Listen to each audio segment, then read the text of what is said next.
adalah model pembelajaran apa yang paling sering Bapak gunakan dalam mengajar di SMP? Ya apa ya? Modelnya kadang suka pakai PBL sama PJBL sih biasanya. Atau enggak terakhir pakai Discovery Learning kan gampang. Karena biar menarik pembelajarannya. Biasanya kayak gitu sih. Yang kedua, bagaimana Bapak menerapkan pendekatan pembelajaran konstruktivis dalam RPP atau modul ajar? Nah, konstruktivisme ya? Iya, Apa ya? Saya lupa lagi. pendekatan pembelajarannya menggunakan apa? Yang menggunakan model yang tadi seperti biasa kayak kita mendapatkan TPK, PJBL dan PBL itu. Itu apa Pak? Itunya kan tekniknya. Ah, Pendekatannya pakai itu. Apakah Bapak bekerja sama dengan Kak Guru untuk berbagi sumber belajar? Iya, kadang suka itu namanya bulan bersama kira-kira materi apa yang harus diajarin sama guru kita supaya biar klop pembelajarannya biar nggak apa namanya ya biar nyambung biar nanti di akhir juga sama dan dihasilkan apa. Manfaatkan sumber belajar dan pembelajaran. Pertama, apa saja sumber belajar yang paling sering Bapak gunakan dalam pengajaran? Sumber belajarnya itu biasanya paling sering kita ambil dari internet sih, terus kita pakai Canva, terus kita mulai modeling bagaimana biar biarnya menarik.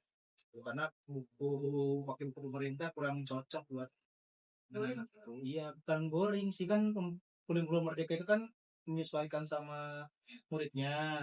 Nah, karena kita lihat kurang cocok nih buku kurikulum Merdeka, makanya kita olah sendiri, kita cari modelnya yang paling cocok, yang mana sumbernya gitu. Lalu, bagaimana cara mengintegrasikan atau menerapkan berbagai sumber belajar dalam rencana pembelajaran? Nah, kita cari mana yang paling pas, mana yang paling cocok, kita dikombinasikan, kita campur, kita olah-olah. Terus jangan lupa kita juga harus bekerja sama dengan guru-guru yang lain biar pembelajarannya itu oh ternyata ini pas, ini boleh masuk gitu. Jadi kita harus saling sharing, harus diskusi dulu gimana cara nyampurin si sumber belajarnya tersebut. Jadi nggak asal-asal. Pas saya mau pakai ini ya nggak bisa juga sih. Jadi kita harus tanya dulu ini bisa nggak bu? Tanya pendapat guru yang lain atau teman sejawatnya gitu. Jadi nggak asal mungkin aja. Bapak memanfaatkan sumber belajar digital dengan video pembelajaran atau aplikasi pembelajaran dalam pengajaran. Jika iya, bagaimana sih? Nah, masukin ke kakak tersebut terus nanti kita bikin video-video yang kita dapat nih jadi satu terus kita tampilkan ke anak-anak gitu kira-kira misalnya pembelajaran misalnya introduce oneself ya nanti misalnya oh ini cara untuk menyatakan apa namanya perkenalan seperti ini contohnya cara ucapnya begini coba kita ulang kita apa namanya drilling kita drilling gimana caranya oh ternyata gitu jadi biar ada contoh konkret dari native-nya langsung jadi bukan gurunya doang gitu jadi ada sumber lain.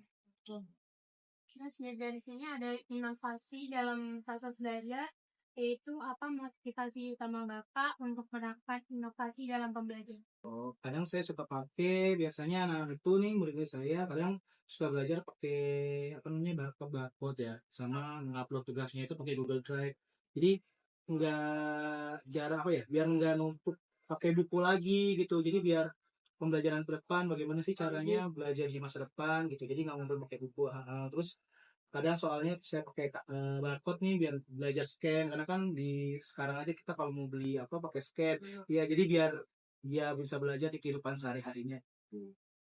Baik, apa tantangan terbesar yang Pak hadapi saat mencoba menerapkan inovasi dalam pembelajaran? Tantangannya ya namanya anak SMP masih banyak yang nggak bisa cara pakai scan terus cara ngupload ke Google Drive itu masih masih sulit kan masih suka nanya-nanya walaupun udah berulang-ulang kali tapi tetap aja masih nanya juga ya mungkin karena nggak sering ya nggak selalu pakai ya tertanya lagi di situ aja sih. Apakah Bapak melihat perubahan signifikan pada siswa setelah menggunakan Iya sih, jadi ada beberapa anak yang ternyata bisa, misalnya ada yang nggak bisa dibantuin, ternyata makin lama tuh yang tadinya mungkin ada 20 orang nggak bisa, makin lama sedikit. Oh udah boleh pakai barcode nih, udah langsung buka mana, buka aplikasi apa, terus kalau mau upload sesuatu ke Google Drive, oh seperti ini, jadi nggak repot-repot lagi, mereka udah bisa.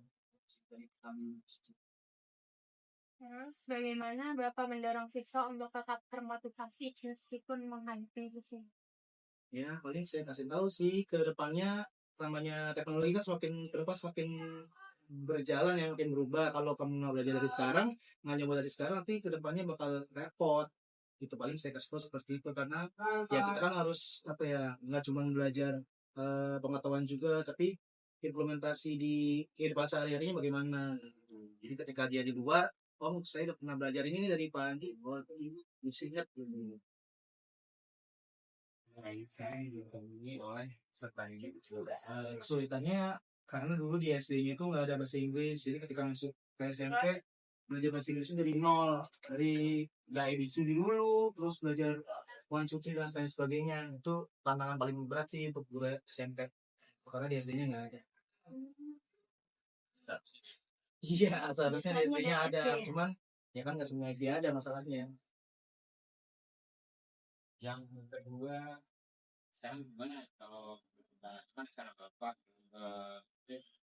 edukasi siswa yang mengalami kesulitan ya, karena biasanya di kelas 7 tuh ada namanya tes awal ya, diagnostik tes. Ini tes dulu nih di awal, ada misalnya kayak translate lah 1 2 3 dalam bahasa Inggris bagaimana, terus memperkenalkan diri pakai bahasa Inggris gimana. Nah dari situ kan kelihatan nih antara yang bisa apa enggak. Habis itu dites cara ngomongnya tuh apakah dia bisa apa enggak, ya kamu di situ yang ngomongnya sih. Nah berarti kan di SD-nya nggak ada, baru deh setelah dites kemudian bertanya, ada nggak di SD-nya dulu gimana. Jadi dari diagnostik tes itu ketahuan mana yang bisa mana yang enggak.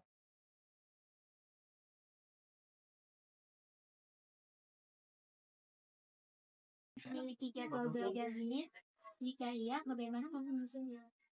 Ada itu di hari Rabu sama di hari Sabtu. Gimana cara kamu mengatur waktu belajarmu? Kalau semangat, pas langsung belajar atau setelah maghrib. Implementasinya bisa yang Oh, I see. karena penyebabnya itu kamu kesulitan belajar dari motivasi yang kita apa kesulitan terbesar yang kamu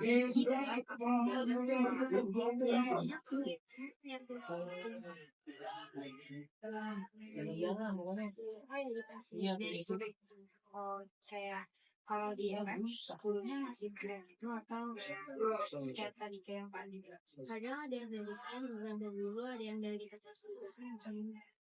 kamu perusahaan yang bisa bantu teman atau guru sama kesulitan dalam belajar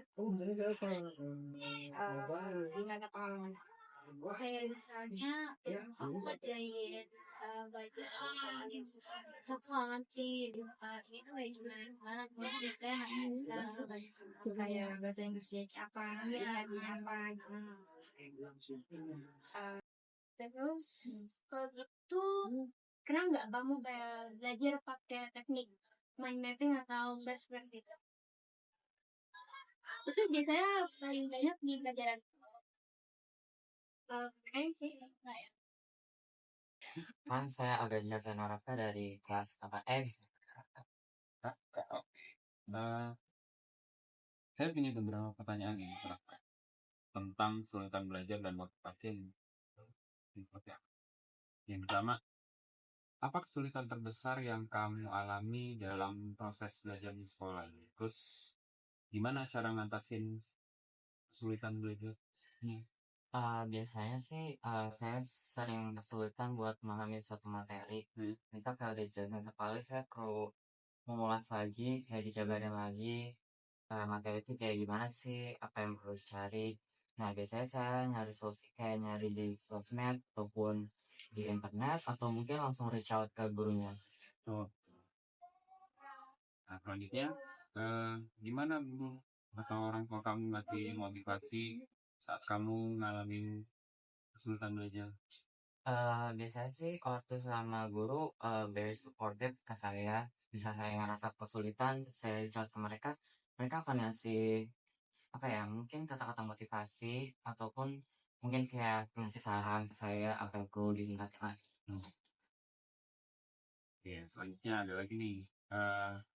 Apakah kamu pernah meminta bantuan teman atau guru saat mengalami kesulitan dalam belajar?